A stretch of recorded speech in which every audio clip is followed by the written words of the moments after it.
Let's talk about the Ticos. Joel Campbell scores in the 3rd minute.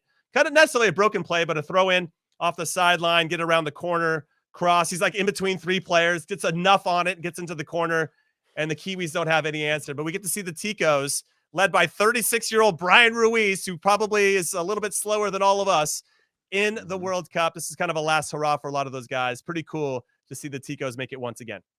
It's incredible. I mean, if you think about going again to the final day with Panama, it shows sort of the quality of CONCACAF in different ways. Like Costa Rica, when you look at them, when you watch them play, they just have an ability to find results, right? Scoring in the 3rd minute and then just grinding it out for the rest of the way with players that are experienced. I thought was a fantastic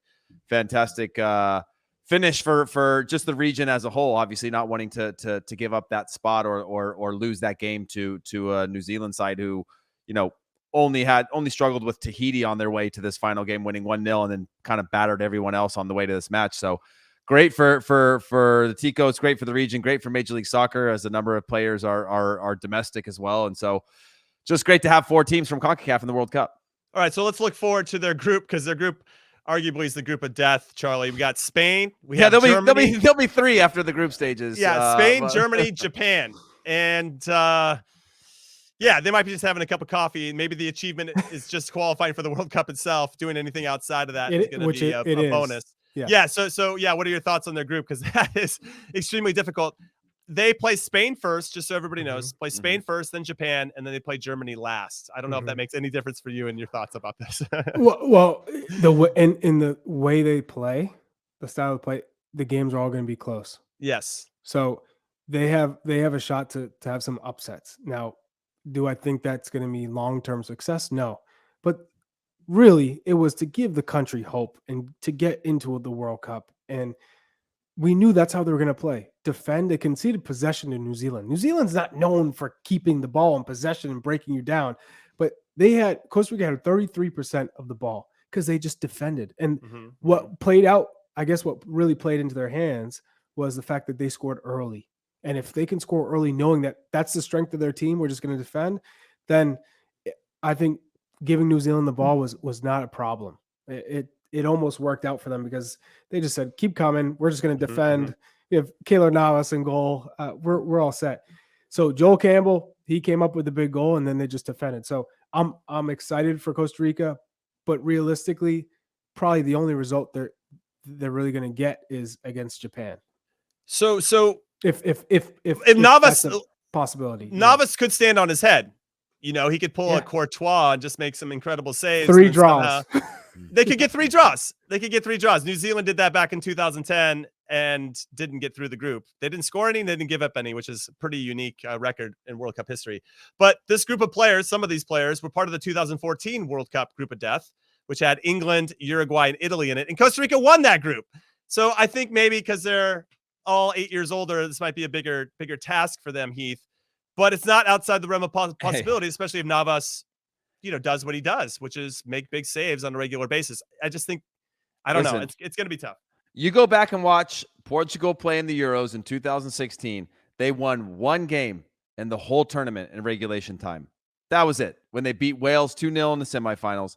Every other game, they drew or they won like 117th minute and they won the Euros. Now, I'm not saying Costa Rica are going to win the World Cup. That's not going to happen. But you can see difficult ways in which Portugal would make it really difficult for opponents and then find a way. And they also had Cristiano Ronaldo.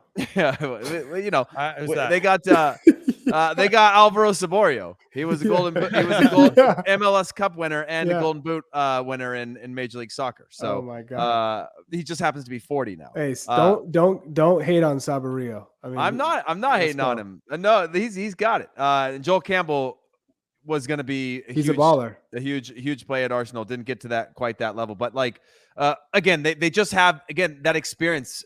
And they're sort of, if you looked at them halfway through World Cup qualifying, they just sort of started playing with house money, and it played a different way where they just have gone on this run. And you take that to a World Cup, it's not like there's such a far gap between them and their opponents. I mean, there is a pretty large gap between Spain and Germany. We saw Germany last World Cup, same thing. One of those, Spain or Germany, is going to probably fall off in this World Cup or underperform, even though they're both in great form right now. I guess I'm trying to get to find as many excuses to say that Costa Rica has a chance to get some results like Charlie mentioned. There is a way or a pathway there. And Costa Rica, of all teams, have been doing that now or had that mentality now for the last 6 months or so, and it's been working. What's interesting, I just look back at the results of 2014. They were down 1-0 to Uruguay after 25 minutes. Cavani scored. They rattled off 3 goals in the second half to win that one 3-1. Then they beat Italy 1-0 and actually matched them for shots and shots on goal and maybe a little less possession. And then they drew England 0-0 to win the group. I could see them maybe pulling off some crazy result against Spain where it's a draw, and then potentially getting a win against Japan. And now they've positioned themselves to do what they just, and maybe pull off an upset. I just wouldn't sleep on the Ticos. And I think people in other countries, European countries in particular, just don't seem to rate CONCACAF, and Costa Rica just seems like, it's Costa Rica. That's an easy 3 points. Let's look ahead to the other teams, Charlie.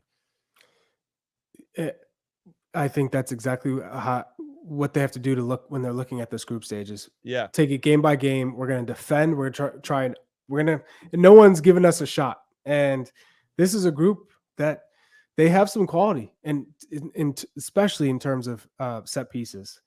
They're a team that can hurt you on set pieces. Calvo, he definitely plays differently when he plays with Costa Rica than he does in MLS. Oh, no question. I like what I see from Uruguay, just this belief, and they're carrying that into the World Cup. And when you have that much confidence and belief, and they're okay with conceding possession, they're okay with defending for 90 minutes, knowing that they can still get the result, then anything is possible. Anything is possible. I think Spain and Germany are the obvious two to come out of this group if you had to predict right now. But group of deaths are tricky, man. Don't sleep on Japan, man. You can't sleep on those. and it's looking like we're going to play Japan in one of the September friendlies. So I'm excited about that from a U.S. perspective because I think they're a good team. And Saudi Arabia, I think, will be tricky as well. So those will be 2 good opponents for us in our last 2 friendlies before Greg has to name his 26-man roster. All right, let's throw this out there, though. Yeah, throw it out. Last time I spoke to Joel Campbell, he was like, MLS, come get me. Wow. He 42 minutes in, we got our flex of the day. Yeah, I was going to say, it's been a while since someone's flexed, because when Charlie said that, it hit me square in the nose. I got I think my nose is bleeding because it's been a while since I heard a flex. The last time I talked to Joel Campbell, he said, okay.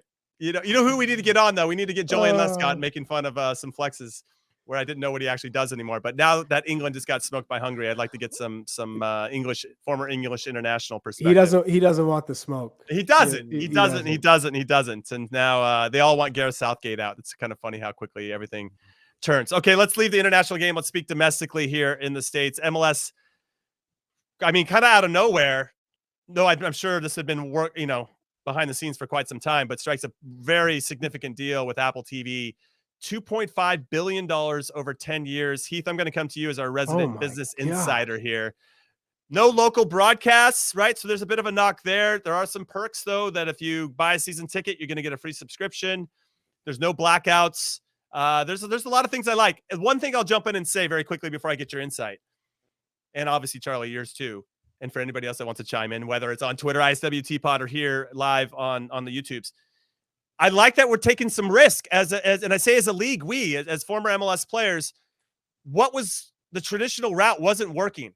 And I like that this might not work out, but at least they're trying something different. And I like that Apple TV is so new to the sports space that I think they're going to give it the love and care and attention that the ESPN and Foxes of the world haven't at this point.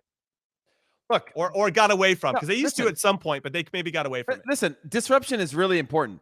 Look at what Paramount Plus and CBS is doing in the soccer space. They hadn't been in soccer since the 80s, right? Picked up NWSL, ended up getting Champions League a year and a half before it was supposed to because it was dropped off by Turner Sports, and has now built a catalog of incredible sports, having not been in it. And it's made others wake up and change their priorities and compete in a different way. Competition is really good. Now, there is a giant fear if you're an old traditional platform of like these disruptors like an Amazon or an Apple that have more money than anybody ever because they're leveraging money from a different part of the business that isn't always media related. Therefore, the media math is very different, right, in terms of competing for a bid. But to put in a 10-year bid as a commitment to saying, and that's very different than Champions League, which is a 3-year cycle, or Serie A, which is a short cycle, or La Liga, which ended up being this bigger, longer deal. It gives you a chance to figure out your audience, understand your audience, learn that sort of thing. And I think that can be if they do it the right way, something that could be useful for the soccer space. Now, you mentioned the local rights, and I think that's something that has to get worked out for the teams, because a lot of their advertising or revenue dollars get sold against, or sponsorship packages get sold against local rights, right? So here in Los Angeles, you've got LAFC have 3 or 4 of their local sponsors. There's PowerFlex tools and like all these things that are local to this market that you're converting on sort of the spots and dots media deal that is required for them to be a sustainable club. Now, obviously, that's probably going to be a trickle down of something larger, but there's a lot of that stuff to